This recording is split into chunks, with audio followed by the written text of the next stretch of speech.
Nongeye kubasuhuza nshuti bavandimwe mu izina rya Yesu. Uyu munsi ni umunsi wundi Imana yaduhaye kugira ngo tuwunezererwemo.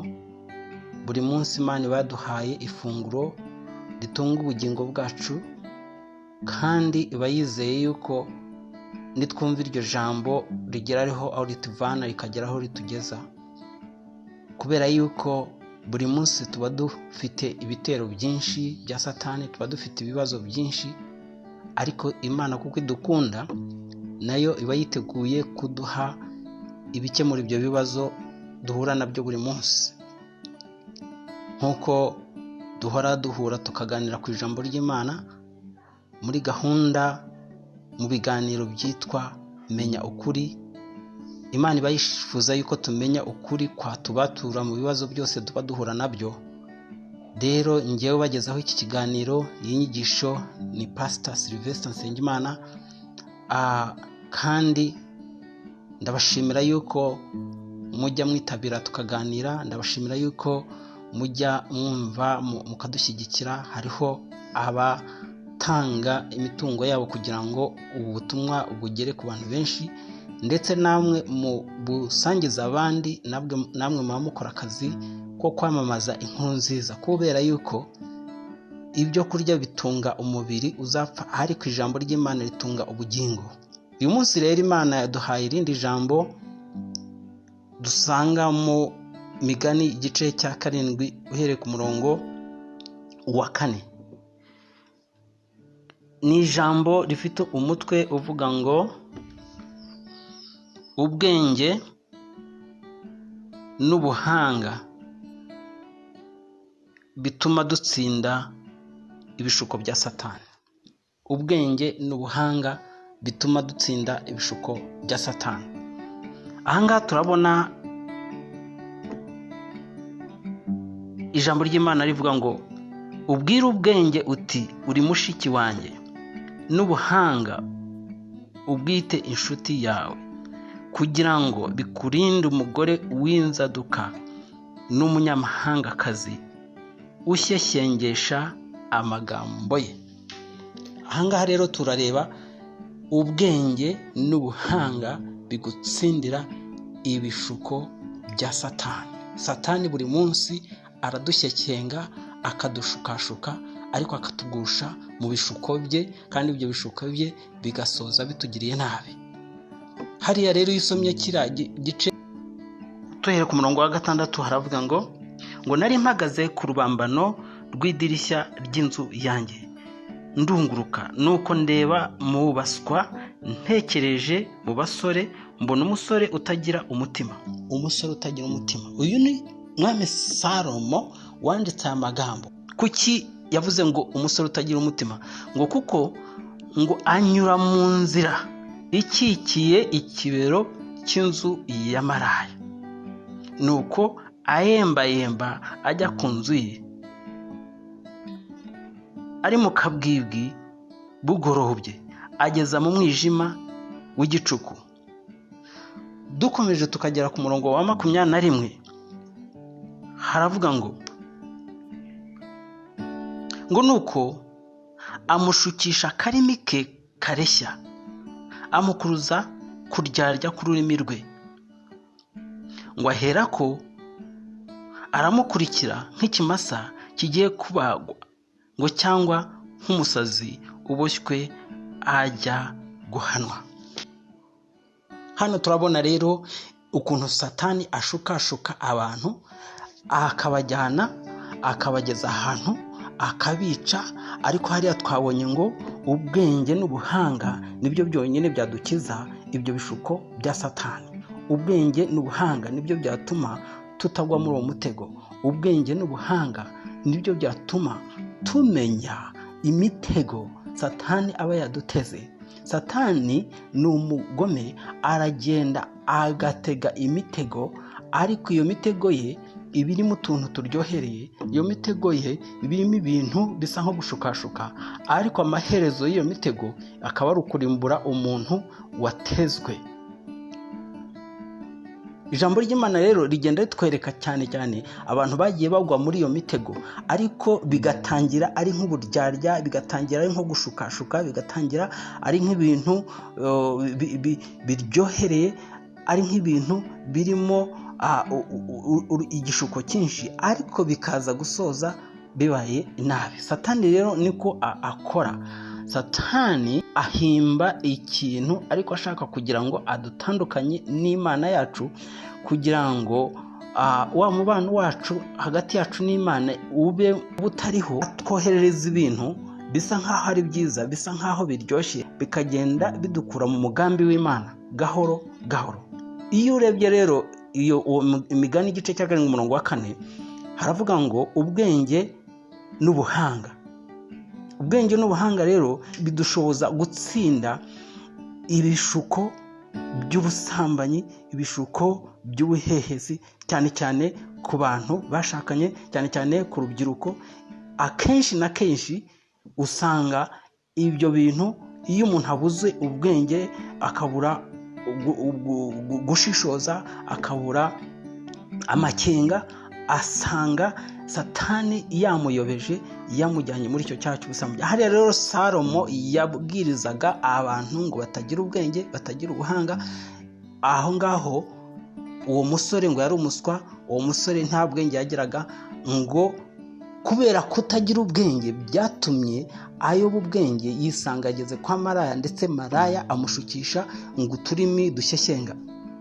Dushingiye rero kuri icyo cyanditswe twarebye haruguru, ibibazo byinshi tugenda tubona mu gusenyuka kw'amago, ibibazo byinshi tugenda tubona abantu bahura nabyo mu mago yabo, abantu bakaba baratanye, umuryango ugashwanyagurika, tukabona abana b'abangavu barimo guterwa amada, tukabibona uyu munsi wa none, ndetse bamwe bikaba byaratumye badasubira mu mashuri yabo, ndetse bigatuma bamwe barwara indwara zidakira, bigatuma ubuzima bwabo bumererwa nabi. Biva mu bantu batigeze bagira amakenga, batigeze bagira ubwenge, ahubwo bagasanga bishoye muri ubwo busambanyi, muri ibyo bintu by'urukozasoni. Iyo umuntu rero yabuze ubwenge, akabura ubwo buhanga, akabura gushishoza, akabura amakenga, Satani atuma atabona uburemere bw'ingaruka z'icyo cyaha agiye gukora. Ibyo rero tugenda tubibona buri munsi. Ntabwo waba uri umugabo cyangwa umugore ufite ubwenge bw'Imana, ufite no gushishoza kw'Imana, ngo wijandike mu cyaha cy'ubusambanyi gisenya urugo rwawe. Iyo habuze ubwo bwenge, hakabura gushishoza, hakabura amakenga, nicyo gituma usanga umugabo aca inyuma umugore we, umugore nagaca inyuma umugabo we, ugasanga ibintu bibaye nabi. Rero umuntu ugira ayo makenga, ibyo bintu ntabwo yabikora. Ntabwo waba uri umugabo ufite ubwenge n'amakenga ngo ufate umwana ungana n'uwawe w'umukobwa, uzi ko ari umunyeshuri, ngo uryamane nawe, urinde umutenda, kandi ugasanga nawe urimo kwifungurira inzira zikujyana mu bihe bibi, zikujyana wenda kuzafungwa, ndetse ukibagiza yuko kubura ubwenge bikakwibagiza yuko na wa muryango aho umwana akomoka ubateje ibibazo muri rusange, kuko uwo mwana abazavamo umuntu ukomeye, abazavamo umuyobozi, abazavamo umuntu wenda uzayobora igihugu, ariko kuko wabuze ubwenge n'amakenga, ugasanga wamwiciye ubuzima bwe, ndetse ugahombya n'uwo muryango, ukaba wanahombya n'igihugu muri rusange. Urumva rero yuko ubwenge n'amakenga n'ubuhanga bituma umuntu yirinda icyo cyaha cyo ubusambanyi, bigurinda ibishuko bya Satani. Satani rero ahantu ategera abantu, aragenda akababuza ubwenge, aragenda akabashukashuka, akabakuramo, akabakoropamo ubwenge, abakoropamo amakenga. None umuntu yamara kubura amakenga, yaba yaguhaye inzoga, yaba yaguhaye iki, ukagenda ugasanga wabuze ubwenge, wataye ubwenge, noneho ugasanga Satani niwe ugenda akuyobora. Ntabwo waba uri umugabo ufite ubwenge n'amakenga ngo noneho unanirwe kwishyurira umwana ishuri, kuko amafaranga wakabaye umutangirira wayajyanye mu buraya, wajyanye mu nzoga, kubera ibyo bishuko bya Satani. Ni ukuvuga ngo rero amakenga n'ubwenge Imana itanga bikubwira yuko iki kintu ugiye gukora ni kibi, ukakirinda ukakigendera kure, kubera yuko icyo nicyo Imana idushaka kugira ngo duhore tugira ubwenge. Ubwenge ni ikintu Imana iguha gituma ushobora kwigobotora mu bibazo. Ni ubushobozi Imana iguha bushobora kukubwira ngo icyo kintu ugiye gukora harimo urupfu ukakirinda. Ubwenge ni ikintu ni amakenga Imana iguha ikakubwira ngo iyo nzira ugiye gucamo nimbi, ca muri iriya nziza. Twakoma urusyo dukome n'ingasire. Umwana w'urubyiruko wabuze ubwenge n'amakenga yisanga yashukashutswe yagiye ku ishuri, aho kugira ngo yite ku byamujyanye ku ishuri, ahubwo yishoye mu rukundo rwa kare. Ugasanga aratsinzwe, ugasanga amasomo yamujyanye ntayakoze, ahubwo yishoye mu ngeso mbi, bigatuma ishuri arita. Ni ukuvuga ngo iyo umuntu abuze ubwenge asanga akoze ibihabanye n'ibyo Imana yamubwiye. Iyo umuntu yabuze ubwenge asanga yagomye agakora ibihabanye n'ibyo Imana yamutegetse. Ni ukuvuga ngo rero Imana idutabare, iduhe ubwenge bwayo kugira ngo tujye tumenya ukuntu twigobotora mu bibazo bya Satani adushoramo. Ni ukuvuga ngo Imana iduha ubwenge, ariko ubwo bwenge tubukura he? Tubukura mu ijambo ryayo. Ijambo ry'Imana iyo turisomye riduha ubwenge, kuko ngo ijambo ry'Imana ni rizima, rifite imbaraga. Kandi ijambo ry'Imana mu Abefeso igice cya 6 tubona yuko ijambo ry'Imana ari inkota yo mu mwuka itsinda Satani. Ni ukuvuga ngo rero niba ushaka kugira ngo utsinde ibigeragezo bya Satani, niba ushaka kugira ngo utsinde ibishuko bya Satani akuzanaho, gerageza ujye usoma ijambo ry'Imana, wumve icyo Imana ivugana nawe, wumve icyo Imana ivugana nawe muri iyo situation ugezemo. Usome ijambo ry'Imana umenye yuko Satani nagushuka akagushukisha ikintu runaka, ashaka kugira ngo akuyobye agukure mu nzira y'Imana akurimbure, ujye umubwira ngo biranditswe yuko ijambo ry'Imana rivuga gutya. Ariko iyo utazi ijambo ry'Imana, iyo utazi inzira z'Imana, biroroshye cyane yuko Satani yagushukashuka. Satani rero uburyo akora, iyo ashaka kugira ngo akurimbure, akuzanira abantu, akakuzanira imibereho, bikaba inzira yo kukugezaho ibyo bintu bimeze nk'ibishuko. Ashobora kukuzanira abantu bagacibwamo n'umwuka wa Satani.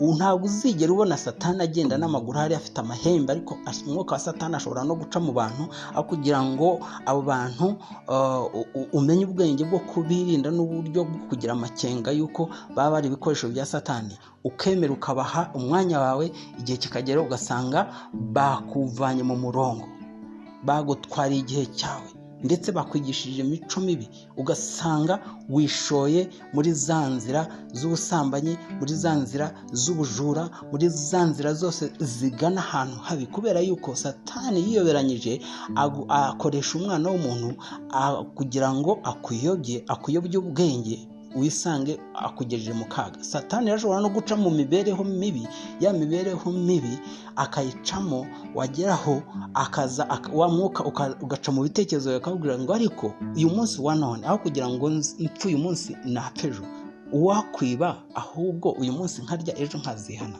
Ariko akakwibagiza yuko nyuma yo kwiba, nyuma yo gukora icyo cyaha, ejo ugasanga warembutse. Ariko uyu munsi ko nimereye nabi, ndi umukobwa, nabuze amavuta, nabuze icyo kurya, wasambanira ijoro nkabona ikintu ndarira, ejo nkazihana. Ariko ntabwo ubuzi yuko nyuma yo gusambana, nyuma yo gukora icyo cyaha, wenda ushobora no gupfa ukarimbuka. Uko niko Satani rero aca mu bantu, agaca no mu bitekerezo, agaca no mu mubiri wawe, ariko akaba ari ikintu kiba gisa nkaho ari cyiza, ariko kubera kubura ubwenge n'amakenga, ugasanga waguye muri icyo kigeragezo, waguye muri icyo gishuko, hanyuma ukarimbuka.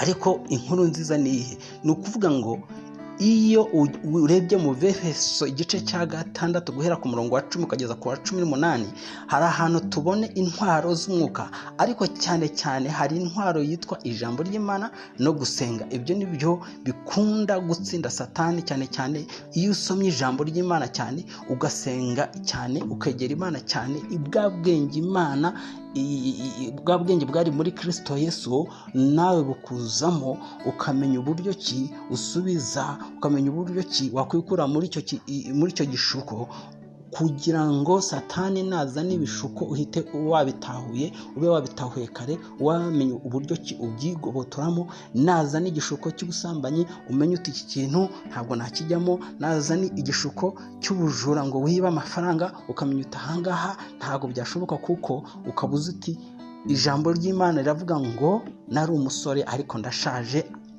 sinari nabona umukiranutsi aretswe cyangwa ngo urubyaro rwe rusabirize. Ukaba ubizi yuko buri muri Zaburi 37 umurongo wa 25 ukumva ko ari ubuhamya bwa Dawidi yatangaga avuga yuko yari umusore ariko arashaje, ariko ntarabona umukiranutsi aretswe kandi ngo urubyaro rwe rusabirize ibyo kurya. Ubwo nawe ukaba utsinze icyo gishuko cya Satani. Yakuzanira rero no kwiheba, ukavuga uti ngo mushaka ubwami bw'Imana no gukiranuka n'ibindi byose muzabyongera. Ni ukuvuga ngo ibishuko byo Satani adushukamo, agerageza akabanza akareba intege nke zacu, akareba ahantu dukunze kuba dufite intege nke, akaba ariho ashaka kugira ngo ace muri aho hantu h'intege nke. Niba azi yuko intege nke zawe ziri hariya mu bukene, wabuze ibyo urya, agaca mu kintu gifatanye no kuguteza inzara, yaba ari intege nke z'irari ry'umubiri, akaguteza ubusambanyi. Ibyo byose rero uba ugomba kumenya ijambo ry'Imana, noneho rya jambo ry'Imana ukaba ari risubiza Satani n'umwuka we, ubu ukaba uramutsinze. Imana itugire neza, idutabare. Rero ndimo kugenda nsoza.